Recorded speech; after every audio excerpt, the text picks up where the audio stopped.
Hi guys, this is just a quick video. It's about the corrosive and horrible behaviour of a leaked battery. I've got a module here from a Seiko. It's actually from a G757, which is a sort of digital watch come analog watch, but all displayed digitally. Real nice watch. It's in really good condition overall. However, the module doesn't work. That's how it's found its way to me. And I've cleaned it all up. I repaired a couple of traces that looked obvious, and I didn't see the elephant in the room. And the elephant in the room, and this is for anybody out there really who's looking at these things, is to look at the big resin blob in the middle. How, now you're under the microscope, you can see it. I didn't notice this. Obviously the shiny bits there are where the battery acid has gone all the way around and it started to eat in. So it should look like this at the bottom. You can see here, it should look all nice and coated. This is absolutely disastrous. And this is why the watch doesn't work and probably never will work. And moreover, look, see if I touch it with the tweezers, it's all really soft.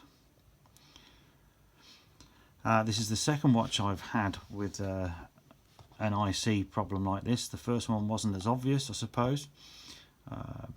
There was just a little bit of a funny shadow on the top.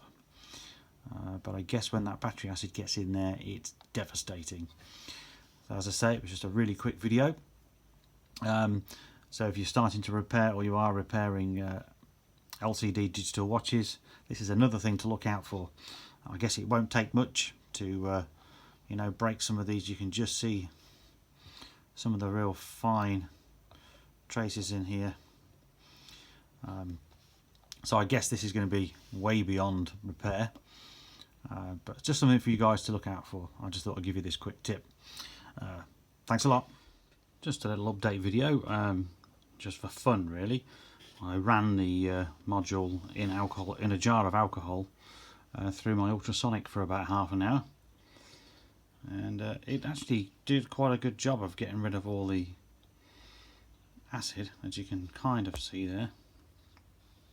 It doesn't want to focus very well. I don't know whether that's the scope or the... There we are. And on the other side too. However, it is still completely kaput. I've rebuilt it and it still doesn't work. I didn't expect it to be honest with you, but it was just interesting to see how it might actually clean up. So there we go guys. That's what acid does to you if you leave your batteries or your dead batteries in your watches for too long.